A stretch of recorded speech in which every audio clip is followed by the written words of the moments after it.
Hello again, everybody. I'm here to carry on with our story that we started last time called The Giraffe, the Pelly and Me.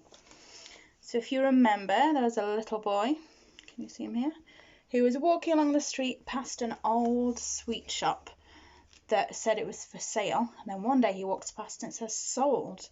He's looking up at the windows, at the people, seeing if there's any people inside, and then all these things start falling out of the windows.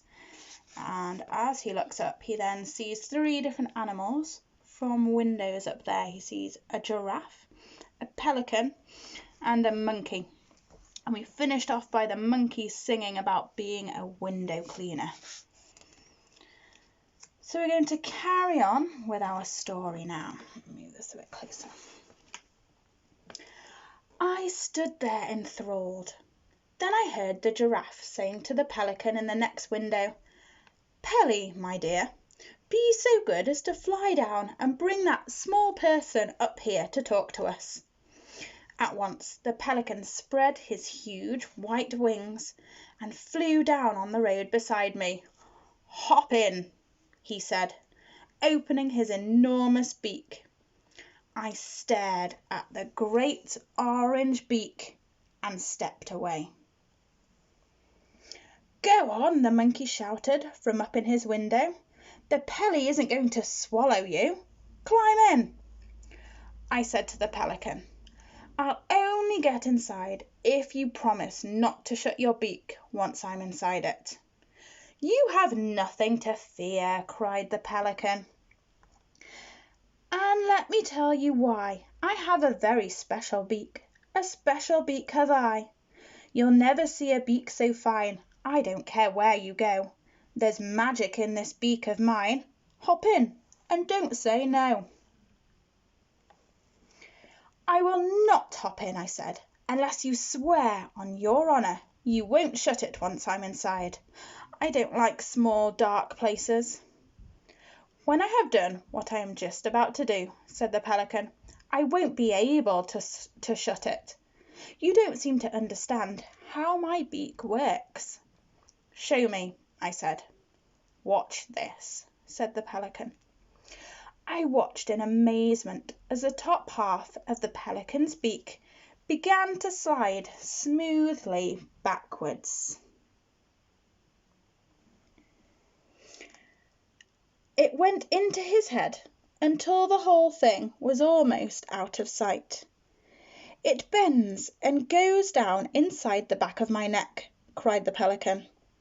"Is that not sensible? Is that not magical?" "It's unbelievable," I said. "It's exactly like one of those metal tape measures my father's got at home. When it's out, it's straight. When you slide it back in, it bends and it disappears." "Precisely," said the pelican. "You see, the top half is no use to me unless I am chewing fish. The bottom half is what counts. The bottom half of this glorious beak of mine is the bucket in which we carry our window cleaning water. So if I didn't slide the top half away, I'd be standing around all day long, holding it open. So I slide it away for the rest of the day. Even so, I'm still able to speak. And wherever I've flown, it has always been known as the pelican's patented beak. If I want to eat fish, that's my favourite dish, all I do is give it a tweak. In the blink of an eye, out it pops and they cry, it's the pelican's patented beak." "Stop showing off down there," shouted Monkey from the upstairs window. "Hurry up and bring that small person up to us. The giraffe is waiting." I climbed into the big orange beak, and with a swoosh of its wings, the pelican carried me back to his perch on the windowsill. The giraffe looked out of her window at me and said, "How do you do? What is your name?" "Billy," I told her. "Well, Billy," she said, "we need your help, and we need it fast. We must have some windows to clean. We've spent every penny we had on buying this house, and we've got to earn some more money quickly. The Pelly is starving, the monkey is famished, and I am perishing with hunger. The Pelly needs fish, the monkey needs nuts, and I am even more difficult to feed. I am a geranious giraffe, and a geranious giraffe cannot eat anything except the pink and purple flowers of the tinkle tinkle tree. But these, as I am sure you know, are really hard to find and expensive to buy. The pelican cried out, "Right now I am so hungry I could eat a stale sardine." Has anyone seen a stale sardine or a bucket of rotten cod? I'd eat the lot upon the spot. I'm such a hungry bod. Every time the pelican spoke, the beak I was standing in jiggled madly up and down, and the more excited he got, the more it jiggled. The monkey said, "What Pelly's really crazy about is salmon." "Yes, yes," cried the pelican, "salmon, oh, glorious salmon! I dream about it all day long, but I never get any." "And I dream about walnuts," shouted the monkey. "A walnut fresh from the tree is so scrumptious galumptious, so flavoury savoury, so sweet to eat, that it makes me all wobbly just thinking about it." At that exact moment, a huge white Rolls-Royce, that's a very fancy car, pulled up right below us, and the chauffeur, in a blue and gold uniform, got out.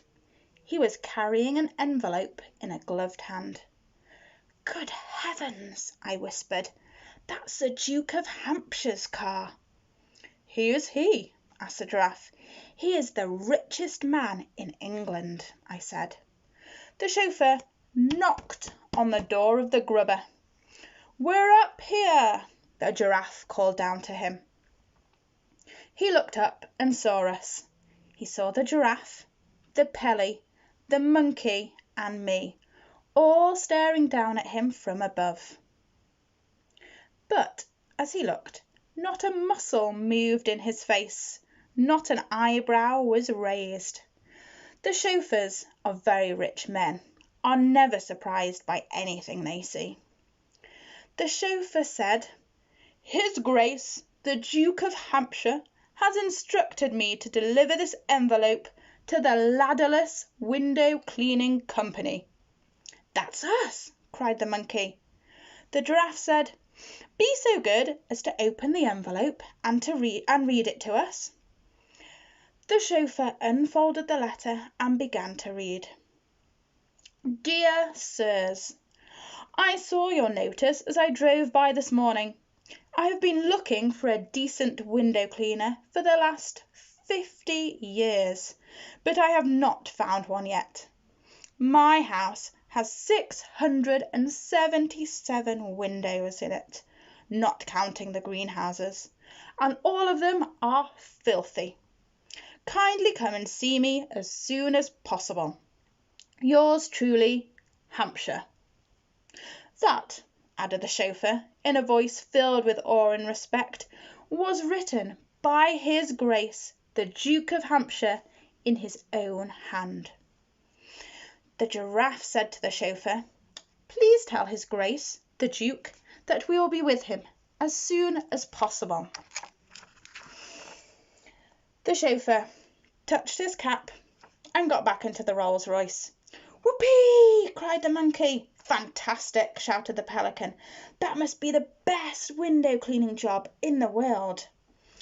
"Billy," said the giraffe, "what is the house called, and how do we get there?" "It's called Hampshire House," I said. "It's just over the hill. I'll show you the way." "We're off!" cried the monkey. "We're off to see the Duke." The giraffe stooped low and went out through the tall door. The monkey jumped off the window sill onto the giraffe's back. The pelican, with me in his beak, hanging on for dear life, flew across and perched on the very top of the giraffe's head. And away we went. It wasn't long before we came to the gates of Hampshire House, and the giraffe And as the giraffe moved slowly up the great wide driveway, we all began to feel just a little bit nervous. "What's he like, this Duke?" the giraffe asked me. "I don't know," I said, "but he's very, very famous and very rich. People say he has 25 gardeners just to look after his flower beds." Soon the huge house came into view. It was just like a palace. It was bigger than a palace. "Just look at those windows," cried the monkey.